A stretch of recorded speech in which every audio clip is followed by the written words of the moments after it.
રાજકોટમાં પત્રકારની પીડિતાના સરઘસ મુદ્દે રાજકોટના સાંસદ બોલ્યા છે. પોલીસે સમગ્ર ઘટનામાં ઉતાવળ કરી હોવાની વાત પરસોત્તમ રૂપાલાએ કરી.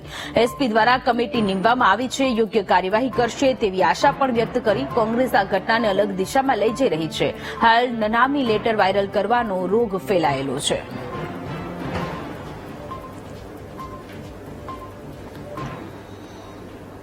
એ વિપક્ષ માટે એમનું કામ છે, એ કરે, એ અલગ વિષય છે. પણ આખા એ પ્રકરણને બે દ્રષ્ટિએ જોવાની આવશ્યકતા હતી. એને બદલે એને એક તરફ લઈ જવા માટેનો પ્રયાસ થઈ રહ્યો છે, તે યોગ્ય નથી. બેઝિક વિષય એ હતો કે નનામી પત્રિકાનો મુદ્દો હતો, જેનો એક ખૂબ મોટો રોગ ચાલી રહ્યો છે. એની સામેના આ વિષયની તપાસમાંથી, એ તપાસના કારણે જે પ્રશ્ન ઉભો થયો છે એને મુખ્ય પ્રશ્ન બનાવવાનું કોંગ્રેસનું આયોજન એ આપણી સમજની બહારનું છે. પોલીસ અધિકારી આપણા એસપીએ એને માટેની કમિટી નિમી દીધી છે અને એમાંથી મને શ્રદ્ધા છે કે યોગ્ય કાર્યવાહી થશે.